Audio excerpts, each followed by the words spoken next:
Bismillahirrahmanirrahim. Assalamualaikum warahmatullahi wabarakatuh. Selamat siang dan salam sejahtera untuk kita semua.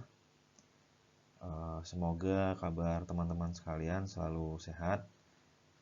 Baiklah, kita akan melanjutkan mata kuliah analisis kebijakan pendidikan nonformal, program studi pendidikan nonformal, Fakultas Keguruan dan Ilmu Pendidikan Universitas Bengkulu. Kali ini kita akan coba mengkaji tentang konsep dasar kebijakan pendidikan. Sebelum kita masuk ke definisi dari kebijakan pendidikan, kita akan coba mencari tahu sebenarnya apa sih yang dimaksud dengan kebijakan, kemudian apa itu yang dimaksud dengan pendidikan. Baru kita akan coba mendeskripsikan atau mendefinisikan arti dari kebijakan pendidikan. Oke, sebenarnya apa sih yang dimaksud dengan kebijakan dan apa yang dimaksud dengan pendidikan? Kebijakan merupakan seperangkat aturan yang bersifat sebagai pedoman, pegangan, bimbingan untuk mencapai kesepahaman dalam maksud, cara, atau sarana gitu. Nah, sedangkan pendidikan itu sendiri yaitu menunjukkan bidangnya, yaitu bidang pendidikan gitu. Artinya dapat didefinisikan secara umum, kebijakan pendidikan itu ialah kebijakan pemerintah dalam bidang pendidikan gitu.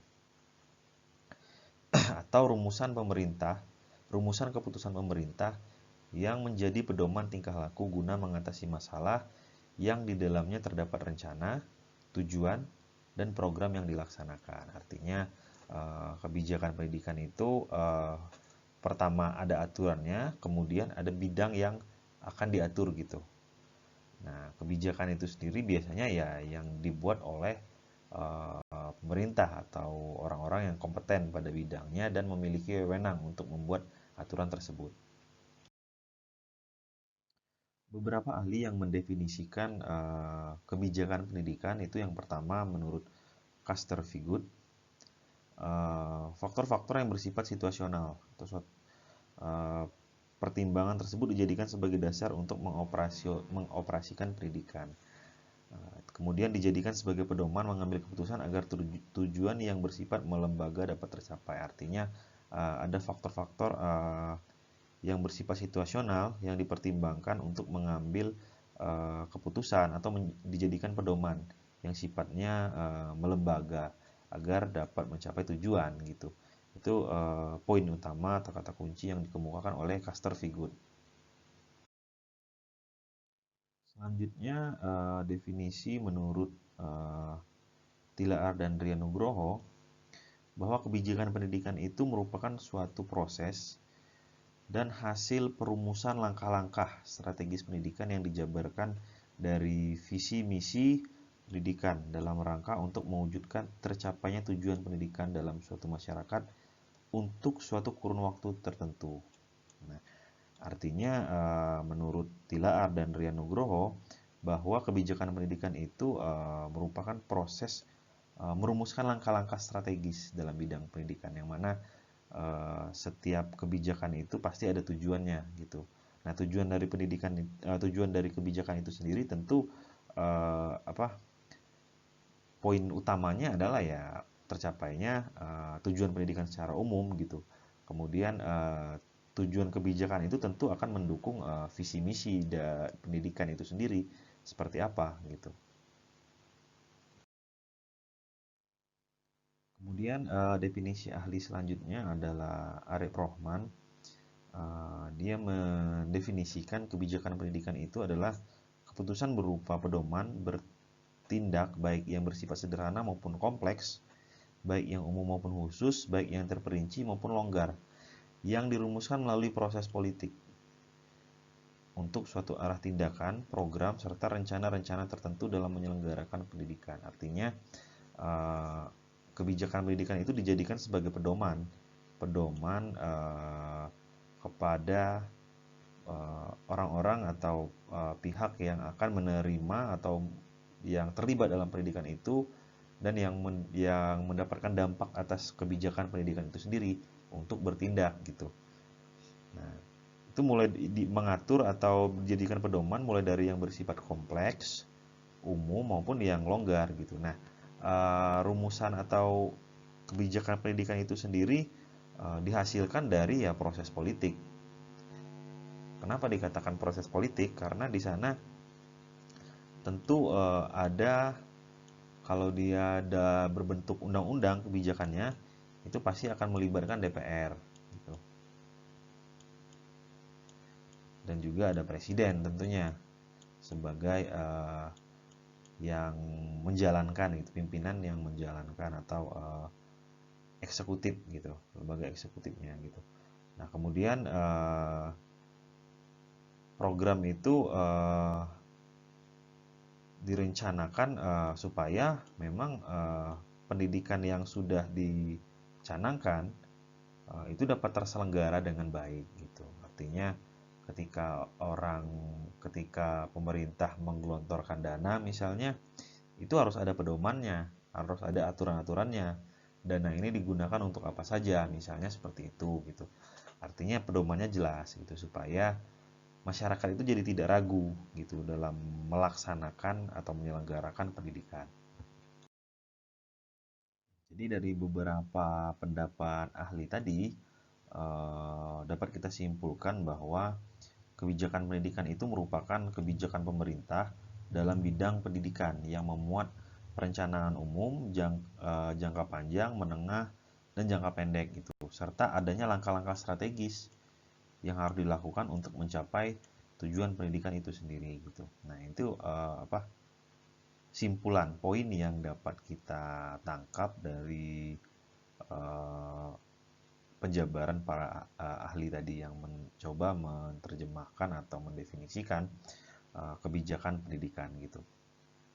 Nah, di sini ada poin memuat perencanaan gitu. Ada yang perencanaan yang jangka panjang, menengah, jangka pendek gitu. Artinya ada kebijakan-kebijakan yang memang dirancang untuk jangka panjang, jangka menengah, dan jangka pendek gitu.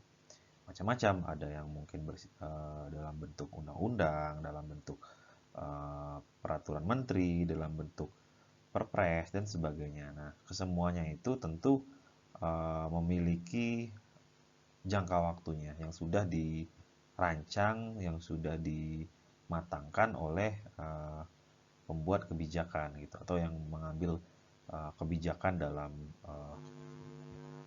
kebijakan pendidikan terutama gitu. Selanjutnya adalah karakter kebijakan pendidikan. Yang pertama itu memuat tujuan pendidikan. Nah, ini jelas bahwa kebijakan pendidikan itu tujuan pendidikannya harus jelas dan terarah demi kontribusi pada pendidikan. Artinya memang kebijakan itu dibuat tidak asal-asalan gitu. Ada tujuannya gitu dan ada arahnya. Tentu mengarah kepada visi misi pendidikan itu sendiri gitu. Nah, biasanya kalau di pemerintah itu ada Renstra, rencana strategis 5 tahun gitu. Nah, Renstra itu tentu ada tujuannya. Program apa yang menjadi program utama, program apa yang melanjutkan program sebelumnya gitu. Nah, itu harus memiliki tujuan karakternya. Kebijakan pendidikan itu ya pertama harus memiliki tujuan. Kemudian yang kedua itu memiliki aspek legal formal atau memenuhi syarat konstitusi sehingga dinyatakan sah dan berlaku di wilayah tersebut.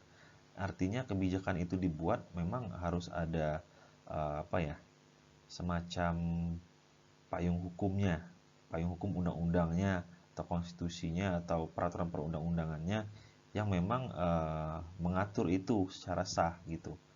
Artinya tidak asal-asalan dibuat gitu, memang harus memiliki kekuatan hukum gitu seperti itu. Sehingga yang menjalankan juga berpedoman pada kebijakan yang berkekuatan hukum sehingga tidak bisa dilakukan dituntut gitu. Apabila ingin kita mengkritisi kebijakan tersebut, maka silahkan diuji kebijakan itu di pengadilan, di MK dan sebagainya gitu. Kemudian yang ketiga itu ada memiliki konsep operasional. atau dibuat oleh yang berwenang, dapat dievaluasi dan memiliki sistematika. Artinya apa? Bahwa karakter kebijakan itu memiliki konsep, dibuat oleh yang berwenang. Siapa yang berwenang? Tentu orang-orang yang diberi atau kelompok orang yang diberi kepercayaan untuk membuat peraturan itu gitu. Misalnya undang-undang, siapa yang membuat undang-undang? Tentu DPR gitu. Nah, DPR ini juga tidak serta-merta membuat sendiri, mungkin ada kerjasama atau melibatkan berbagai macam ahli dalam pendidikan, mungkin melibatkan forum guru, melibatkan forum pimpinan pendidikan tinggi dan sebagainya gitu. Kemudian juga tentu berkonsultasi dengan pemerintah juga, ada apa ya? Ada kerjasama juga dengan pemerintah. Nah, begitu juga dengan menteri. Ketika menteri pengen menerbitkan permen, tentu harus ada kajian-kajian tersendiri gitu sehingga tidak asal-asalan gitu. Nah, kemudian peraturan itu juga harus dapat dievaluasi dengan jelas gitu. Artinya apa? Ini terukur.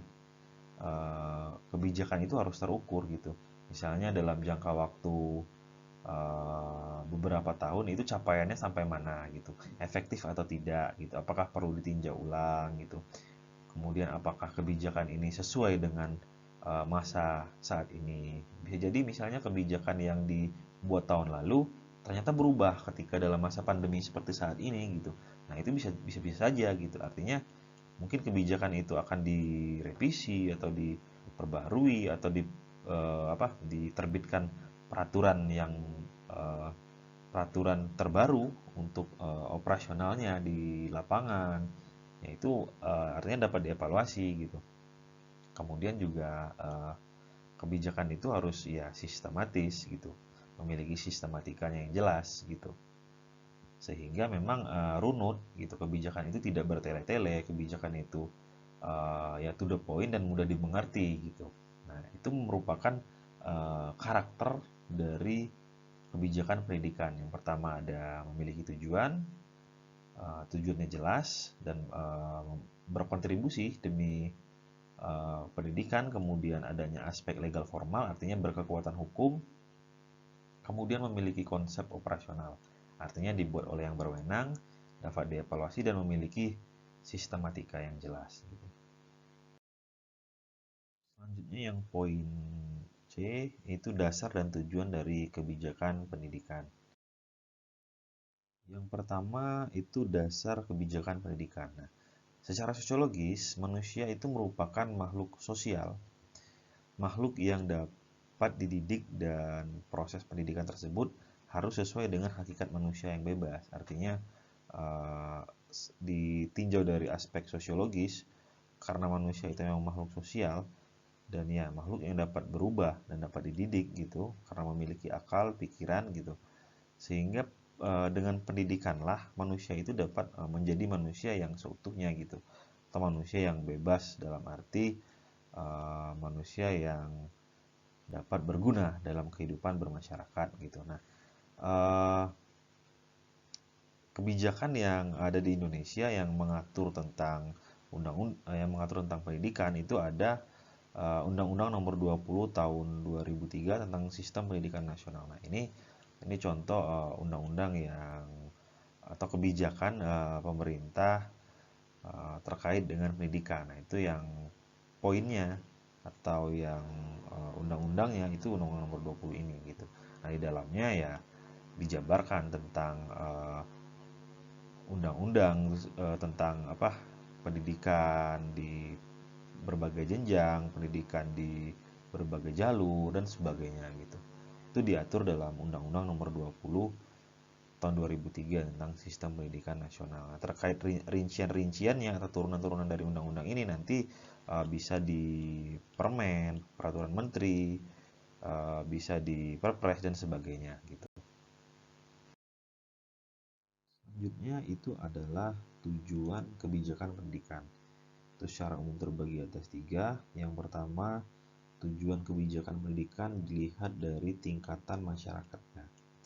Nah, perlu kita sadari bahwa Indonesia itu terdiri dari berbagai macam suku, agama, ras, dan sebagainya gitu. Artinya Indonesia ini masyarakat yang ya Bhinneka Tunggal Ika gitu atau kebinekaan gitu. Nah, pendidikan itu harus mampu mengakomodir keberagaman ini gitu. Sekalipun pendidikan itu tidak bebas nilai dan budaya, akan tetapi lebih diarahkan pada pembentukan warga negara. Oleh karenanya, semua komponen bangsa memiliki tanggung jawab. Artinya, tujuan pendidikan itu ya harus mengakomodir semua anak bangsa dari berbagai daerah, dari berbagai latar belakang, agar memang tujuan pendidikan itu mencerdaskan kehidupan bangsa itu benar-benar tercapai gitu. Jadi tidak ada yang istilahnya tujuan kebijakan itu hanya untuk daerah tertentu gitu secara nasional terutama gitu, tidak ada untuk daerah tertentu gitu. Artinya memang mampu mengakomodir uh, semua anak bangsa gitu.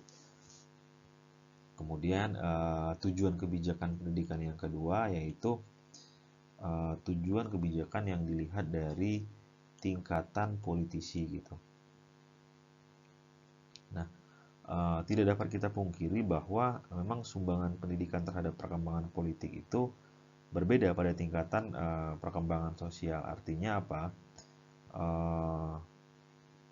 Bahwa kontribusi pendidikan itu dapat membentuk sikap dan keterampilan warga negara yang positif untuk melatih warga negara itu dapat bertanggung jawab gitu.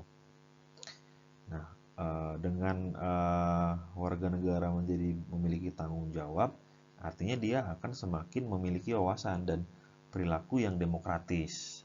Nah, ketika kita sudah memiliki perilaku yang demokratis, maka kegiatan politisi, kegiatan politik yang ada di Indonesia terutama itu akan berjalan dengan baik gitu, akan berjalan dengan ya saling mendukung, saling menguatkan gitu. Artinya tujuan pendidikan itu jika dilihat dari tingkatan politisi mampu membentuk warga negara, mampu membentuk peserta didik yang memang memiliki tanggung jawab, yang memang memiliki wawasan untuk berperilaku ya demokratis gitu, sesuai dengan peraturan yang berlaku. Artinya tidak berbuat yang menyimpang lah dari kebijakan, dari aturan-aturan yang ada gitu.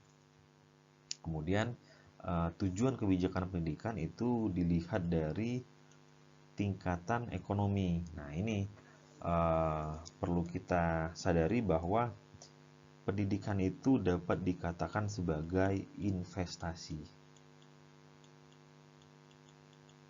Nah, teman-teman juga yang sekarang saat ini menempuh pendidikan tinggi tentu mengharapkan dengan memperoleh pendidikan tinggi, teman-teman dapat berkontribusi atau paling berkontribusi kepada bangsa, negara gitu, atau paling tidak teman-teman dapat mengangkat harkat dan martabat keluarga gitu, memiliki kehidupan yang layak gitu. Itu harapan teman-teman gitu. Nah, pendidikan itu tujuan kebijakan pendidikan itu dijadikan sebagai semacam investasi lah untuk membangun bangsa gitu, membangun perekonomian bangsa melalui pendidikan gitu. Artinya bangsa ini akan maju apabila ya pendidikannya bagus gitu. Ekonomi akan maju apabila orang-orang yang mengelolanya tepat gitu. Artinya orang-orang yang kompeten yang mengelolanya gitu. Maka tujuan kebijakan itu tidak lepas dari dilihat dari tingkatan ekonomi gitu. Poin kedua adalah unsur-unsur pokok kebijakan pendidikan. Yang pertama itu unsur masalah gitu. Unsur masalah itu masalah yang pertama yaitu peningkatan iptek butuh penyesuaian dengan budaya. Artinya peningkatan iptek yang pesat itu membutuhkan penyesuaian budaya. Artinya tidak ada culture lag atau budaya yang tertinggal gitu. Itu juga kadang menjadi permasalahan. Kemudian yang kedua produktivitas kerja rendah. Nah, produktivitas tenaga kerja yang rendah itu tenaga kerja yang terbesar itu merupakan tenaga kerja yang unskilled labor atau buruh bangunan, buruh perkebunan yang tidak memiliki skill khusus gitu, skill yang memang skill yang tinggi gitu yang dibutuhkan. Kemudian yang ketiga, kemampuan membaca rendah. Nah, ini terkait dengan literasi di Indonesia terutama. Karena memang Indonesia untuk kemampuan literasinya membaca terutama itu masih rendah jika dibandingkan dengan negara-negara maju lainnya gitu. Kemudian kemampuan sains juga masih kalah dengan beberapa negara maju dan negara berkembang lainnya gitu. Itu berada di peringkat 38 dari 41 negara maju dan berkembang gitu. Sedangkan tadi yang kemampuan membaca itu siswa kita berada di urutan ke-39 gitu. Artinya memang ini juga merupakan unsur-unsur masalah gitu yang menjadi pokok dari kebijakan pendidikan yang perlu ditangani bersama. Selain itu juga ada angka kerja tidak produktif gitu. Nah, krisis multidimensi yang terjadi itu termasuk ekonomi mengakibatkan hancurnya angka kerja yang tidak produktif atau mengakibatkan angka kerja yang tidak produktif itu muncul gitu. Angkatan kerja yang tidak produktif ini tentu menjadi beban juga bagi pemerintah gitu, karena harus menanggung banyak pengangguran yang ada di Indonesia gitu, sehingga ya kalau di rata-rata pendapatan per kapita dan sebagainya itu ya akan sangat berpengaruh sekali gitu terhadap kemajuan bangsa. Angka-angka statistiknya tentu nanti akan berpengaruh gitu. Kemudian relevansi pendidikan dengan perkembangan zaman. Nah, ini juga masih menjadi sorotan gitu, relevansi pendidikan. Nah, sekarang ini pemerintah terus melakukan perbaikan, melakukan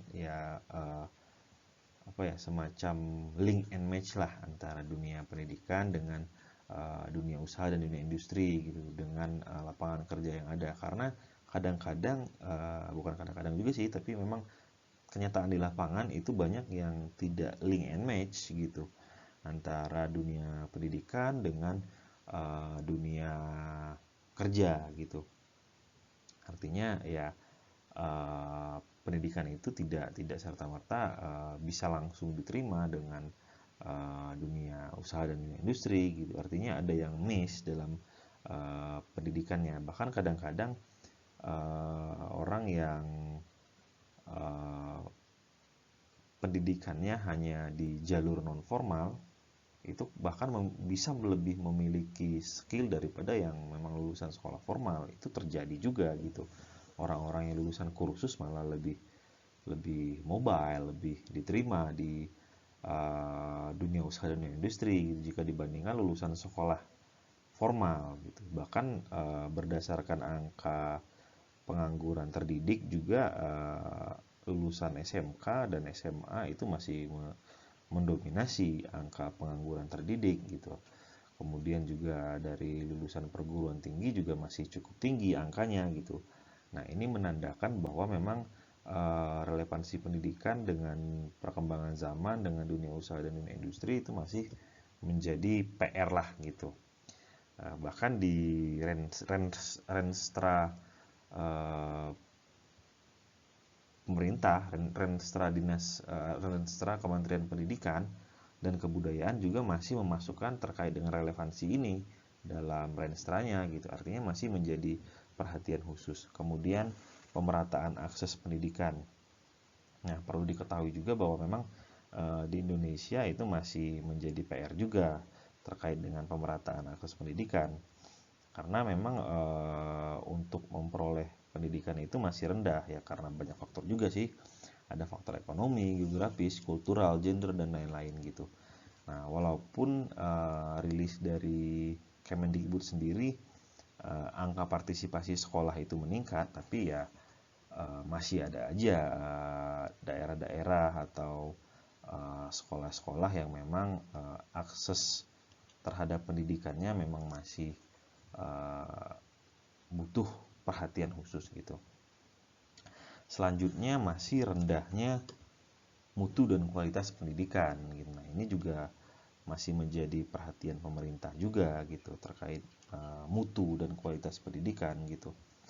Nah, banyak sih sebenarnya program-program yang memang dapat diakses oleh pendidik, akses oleh tenaga kependidikan untuk meningkatkan kualitas pendidikan gitu. Nah, pemerintah juga memang masih perlu bekerja keras dalam meningkatkan mutu dan kualitas pendidikan dengan program-programnya. Mungkin ada program sertifikasi, program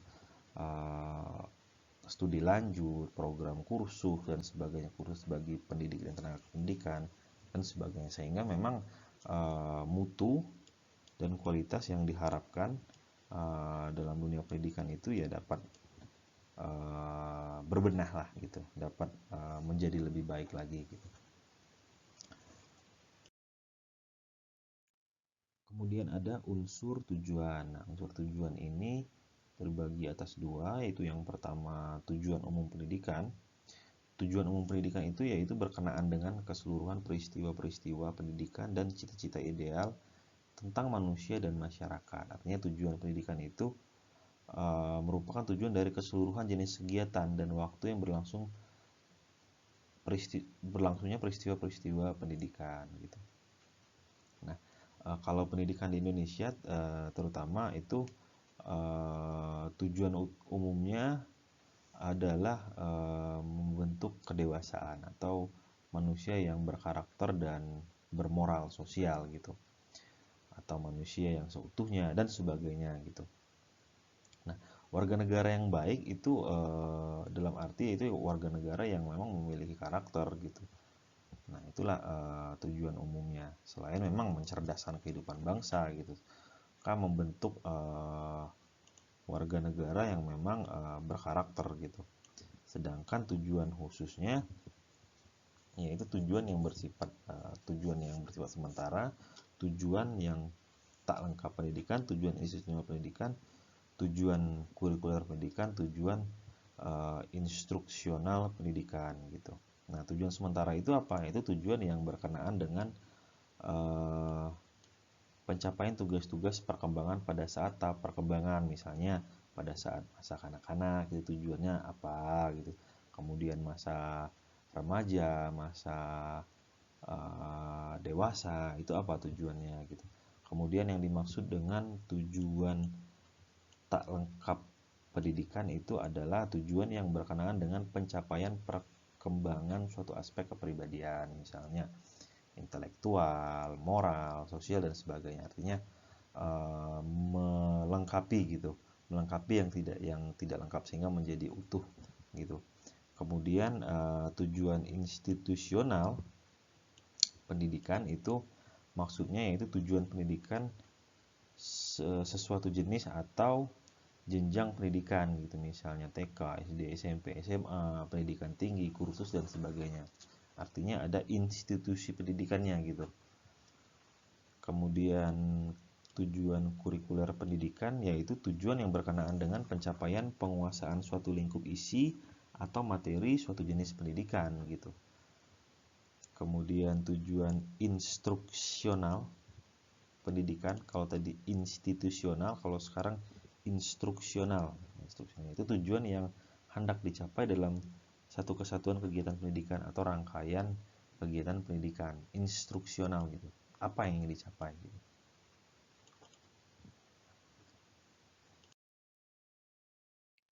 Selanjutnya yang ketiga adalah cara kerja atau cara pemecahan masalah gitu. Nah,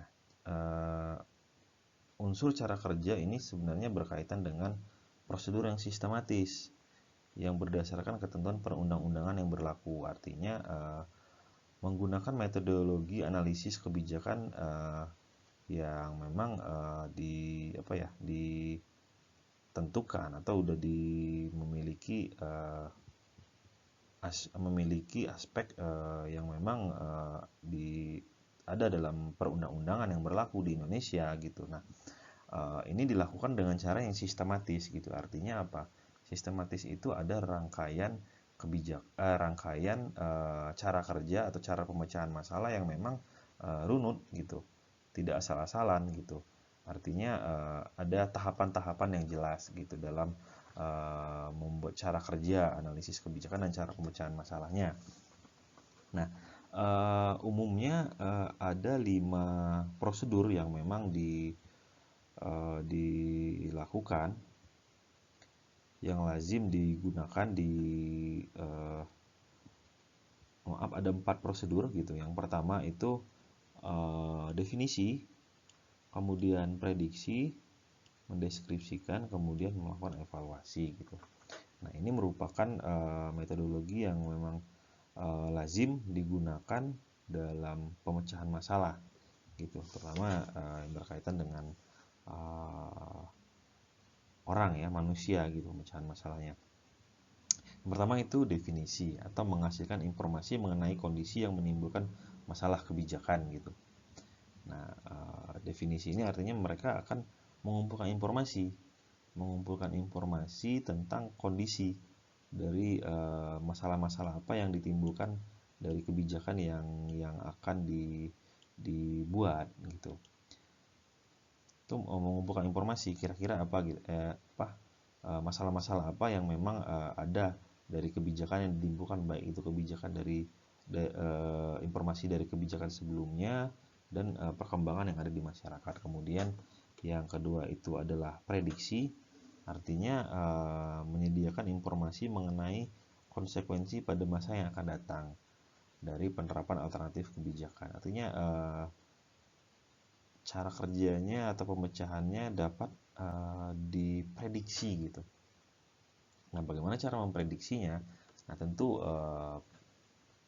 perlu kajian-kajian gitu, kajian-kajian mendalam gitu.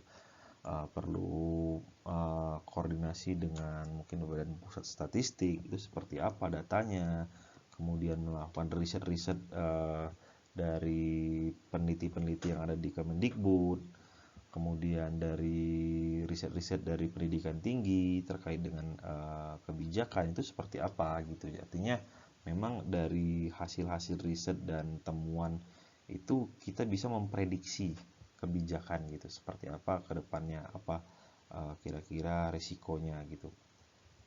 Nah, setelah tahap kita melakukan prediksi, kemudian kita melakukan deskripsi atau menyediakan informasi mengenai nilai atau kegunaan relatif dari konsekuensi sekarang dan masa yang akan datang dari diterapkannya alternatif kebijakan tersebut gitu. Artinya kita mendeskripsikan apa gunanya, apa nilai yang didapat saat ini ketika kebijakan itu dibuat, dan apa yang kira-kira atau berdasarkan prediksi yang kita uraikan, yang kita deskripsikan, yang akan terjadi di masa lalu dari alternatif kebijakan itu, sehingga memang dapat digunakan untuk masa sekarang dan masa yang akan datang gitu. Artinya kita memaparkanlah informasi yang memang menjadi landasan untuk kita membuat kebijakan yang memang untuk diterapkan nantinya gitu. Selanjutnya yaitu evaluasi. Nah, evaluasi ini yang memang dipakai dalam bahasa sehari-hari itu menyediakan informasi mengenai nilai atau kegunaan dari konsekuensi pemecahan masalah atau mengatasi masalah gitu. Artinya ketika udah masuk ke tahap evaluasi, kegunaan dan konsekuensinya memang udah benar-benar dikaji secara matang gitu. Udah melalui tahap pengkajian lah gitu, sehingga gunanya itu udah tepat, guna kebijakan yang udah tepat, konsekuensinya apa, pemecahannya apa, dan memang benar-benar bisa mengatasi permasalahan gitu. Itu udah dilakukan evaluasi. Nah, kira-kira itu langkah atau cara kerja atau cara dalam pemecahan masalah kebijakan pendidikan. Selanjutnya itu adalah aspek yang dikaji dalam analisis kebijakan pendidikan. Nah, yang pertama itu adalah yang dikaji itu pelakunya atau aktornya itu siapa gitu. Kemudian yang kedua, bagaimana implementasi kebijakan tersebut. Oke, yang pertama kita masuk ke pelaku atau aktornya. Nah, aktor kebijakan pendidikan ini sebenarnya dapat dikategorikan menjadi dua. Yang pertama itu yang resmi, kemudian yang kedua itu yang tidak resmi. Tidak resmi.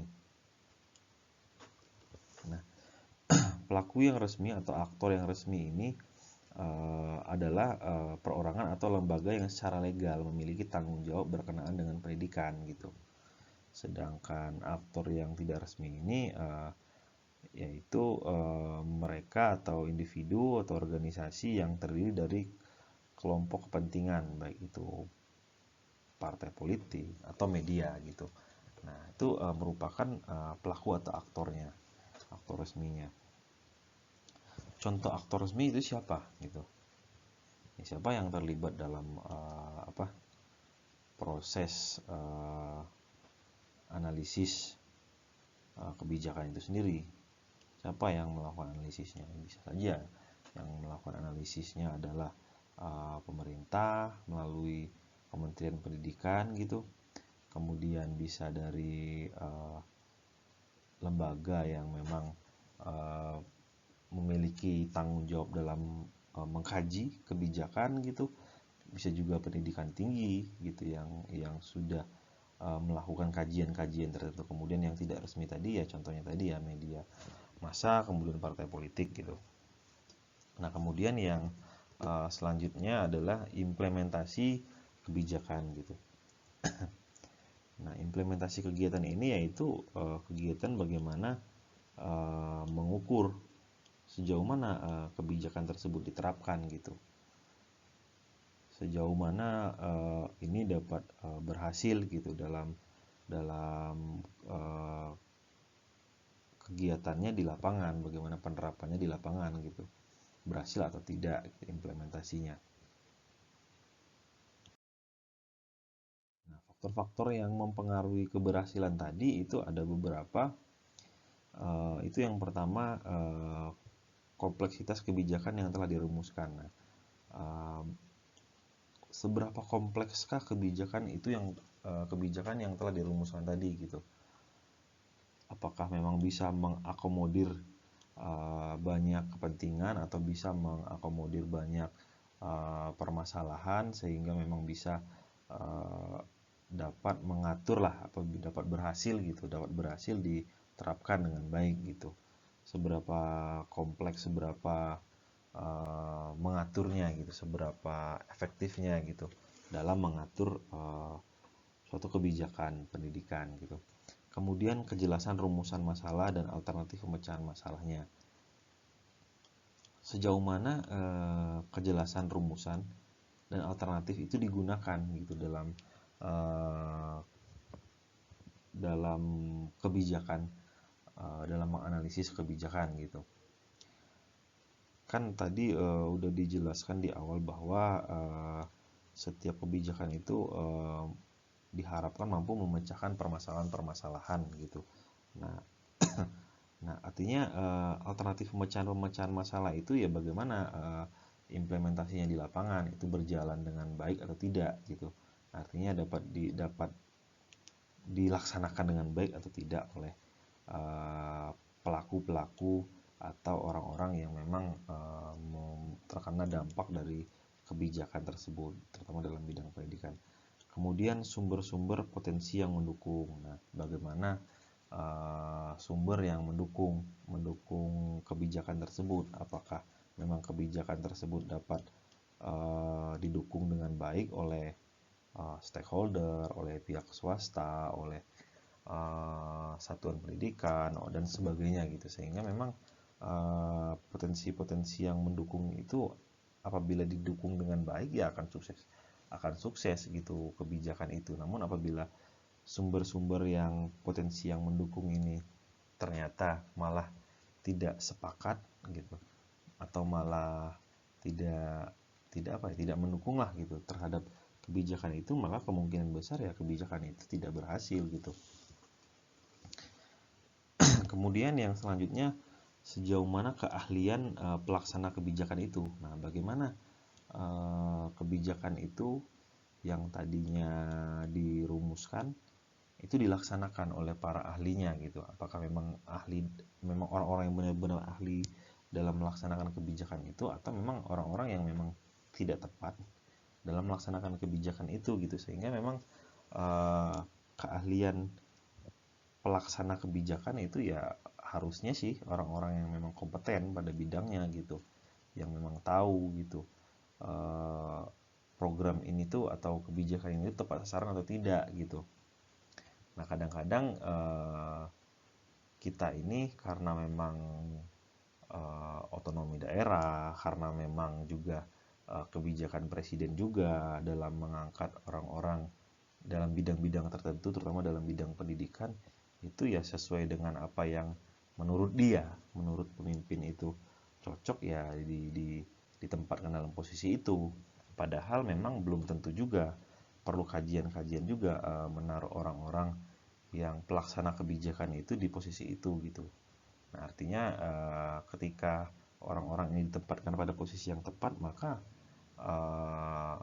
orang-orang yang ahli ini akan melaksanakan kebijakan itu dengan baik gitu. Kemudian yang selanjutnya adalah dukungan dari khalayak sasaran. Nah, siapa sasaran dari adanya kebijakan itu, kebijakan pendidikan misalnya. Siapa sasarannya? Sasarannya mungkin ya peserta didik, kemudian orang tua, satuan pendidikan. Apabila semua itu mendukung terlaksananya kebijakan pendidikan, maka ya kebijakan pendidikan itu akan sukses gitu, akan dapat berjalan dengan baik gitu. Ketika peserta didiknya dapat belajar dengan nyaman, dapat terfasilitasi, orang tuanya dapat tenang menitipkan anaknya di sekolah, orang tuanya dapat feedback dari sekolah, kemudian interaksi antara orang tua dan sekolah itu baik, kemudian posisi pemerintah dalam menempatkan posisinya, menempatkan bantuannya, menempatkan dukungannya itu tepat, maka ya dukungan dari khalayak sasaran itu dapat terlaksana dengan baik. Kemudian seberapa jauh efektivitas dan efisiensi yang ada di birokrasi gitu. Nah, ini terkait lagi birokrasi yang menangani kebijakan pendidikan itu gitu. Jadi ketika birokrasi itu dipermudah atau birokrasi itu dapat bekerja dengan efektif dan efisien, maka ya kebijakan pendidikan itu akan dapat berjalan dengan baik juga gitu. Tapi ketika birokrasinya bertele-tele, birokrasinya lamban, maka ya berpengaruh juga terhadap kebijakan itu. Kebijakannya akan lamban juga. Misalnya seperti ini. Nah, ketika ada dana operasional misalnya. Nah, ketika dana operasional itu yang diterima tidak sebagaimana mestinya dan diterima lambat, maka ya kegiatan pelaksanaan pendidikan itu juga dapat terhambat juga gitu. Kemudian misalnya hak-hak dari gurunya harus terpenuhi dengan baik gitu. Nah, ketika hak ini terlambat diberikan, maka ya terhambat juga gitu ke kegiatan-kegiatan pendidikannya gitu. Kegiatan-kegiatan misalnya kegiatan belajar mengajar, kegiatan pemenuhan operasional dalam kegiatan belajar mengajar dan sebagainya, sehingga memang efektivitas dan efisiensi dalam birokrasi itu memang perlu dalam mensukseskan suatu kebijakan dalam bidang pendidikan gitu. Nah, inilah kira-kira faktor-faktor yang mempengaruhi berhasil atau tidaknya gitu. Faktor yang dominan mempengaruhi. Oke, itulah tadi penjelasan terkait dengan materi kita. Nah, ini ada sedikit quote of the day lah gitu dari Mahatma Gandhi. Kekuatan tidak berasal dari kemenanganmu. Perjuanganmu lah yang mengembangkan kekuatanmu. Ketika kamu melewati waktu-waktu sulit dan memilih untuk tidak menyerah, itulah arti dari kekuatan. Gitu.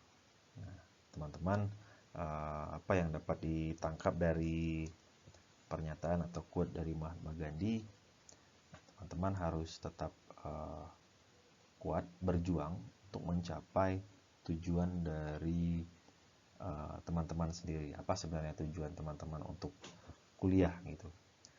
Kalau teman-teman sekarang mulai kendor semangatnya, nah, silahkan direnungkan kembali, silahkan dikuatkan kembali, silahkan dirapatkan kembali tujuan teman-teman untuk kuliah itu apa sebenarnya gitu. Apakah memang ingin membanggakan orang tua, kemudian mengangkat harkat dan martabat orang tua? Maka ketika teman-teman berjuang dengan sebaik mungkin, nah perjuangan itulah yang akan membentuk teman-teman nantinya di kehidupan berikutnya, di kehidupan setelah teman-teman kuliah gitu, di kehidupan berumah tangga, di kehidupan pekerja, di kehidupan nanti bergaul dengan masyarakat. Nah, perjuangan yang teman-teman lalui saat inilah yang menjadi modal gitu, menjadi modal teman-teman untuk ke depannya.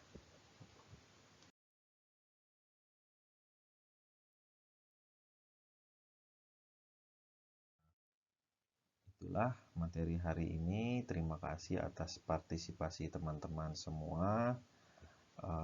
Semoga teman-teman tetap sehat selalu, jaga kekompakan, tetap mematuhi standar kesehatan selama masa pandemi ini. Semoga teman-teman dikuatkan kembali tekadnya untuk mencapai tujuan dari teman-teman kuliah, terutama sampai jumpa pada pertemuan berikutnya. Jangan lupa nanti setelah ini ada link absensi yang bisa teman-teman isi, yang membuktikan bahwa teman-teman itu telah menyimak video ini atau mengikuti kegiatan pembelajaran via video ini. Oke, terima kasih. Wabillahi taufiq wal hidayah. Wassalamualaikum warahmatullahi wabarakatuh. Oke, ini merupakan link absensi pada pertemuan kita kali ini. Ini merupakan link untuk absen kelas 5A, dan ini merupakan link absen untuk kelas 5B. Nah, absen ini silakan diisi sebelum pukul 18.00 WIB ya. Nah, lewat dari pukul ini maka link untuk teman-teman mengisi absen itu akan ditutup gitu. Nah, teman-teman mengisi absen itu nanti artinya teman-teman dianggap telah menyimak video ini sampai dengan selesai gitu ya.